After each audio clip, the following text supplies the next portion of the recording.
You are on to step 3, your guest list. Congratulations, this is excellent progress. The next part of the guest list step is making one, and we think you're going to love us for this next tool.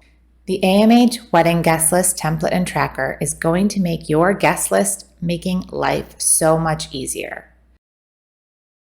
Like the other spreadsheets, this will automatically open as a copy of the spreadsheet directly into your Google Drive. You will notice there are multiple sheets here for you to use, including an introduction and instruction sheet, created so you can see what information and details you should enter and the way the templates will function once you've entered all of your guest details.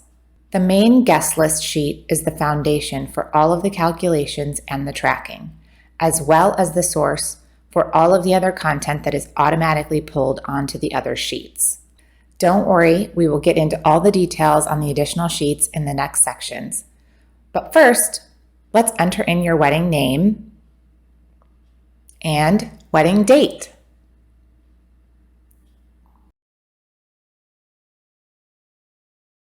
Now let's go over the exact ways to use the spreadsheet during your beginning stages, the just getting started phase. First, to create, organize, and finalize your guest list.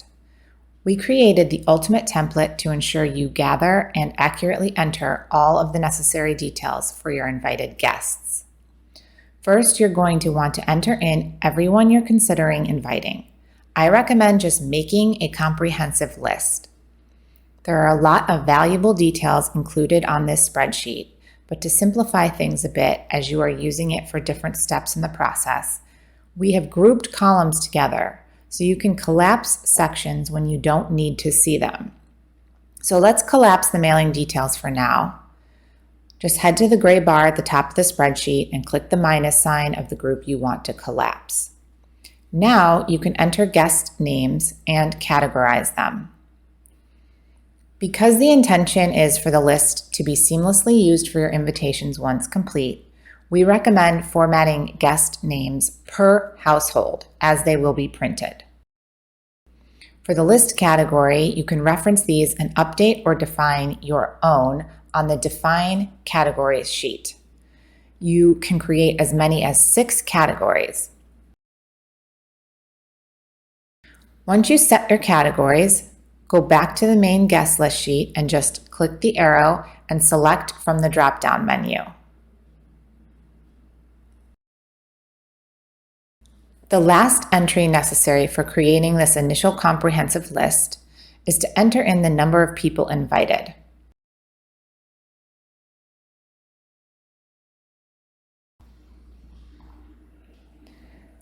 If it's a couple, you would enter the names according to outer envelope, line 1 and 2. Select the list category and enter 2 in the invited column. If it's a single person who you're going to include with a guest,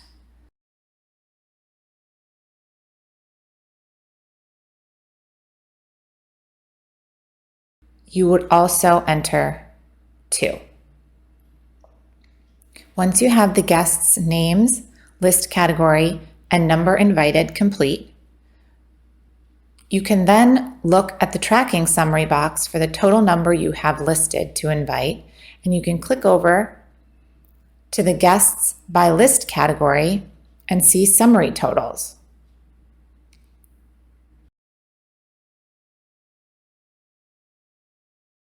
You can sort the list according to the category column and then delete any guests you ultimately decide do not make the cut, or simply delete the number you entered into the number of people invited column, and this will remove them from your invitation count and your total guests invited count.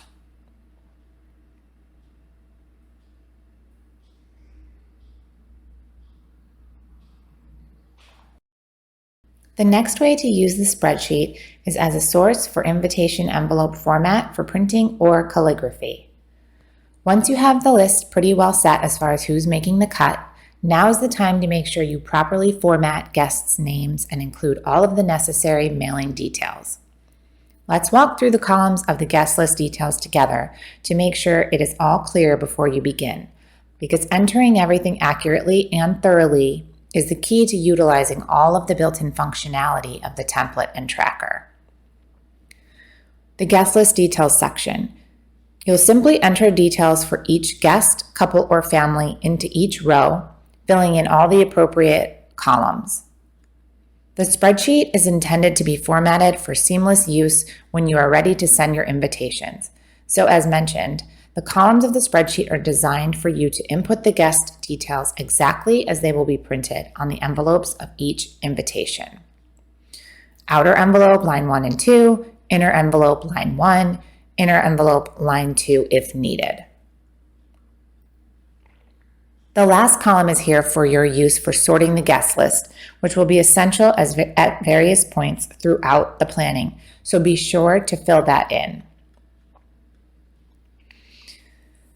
Mailing address details. 2 things I want to note here. First, this again is designed for use when printing invitation envelopes, so the address needs to be entered exactly as it will be printed.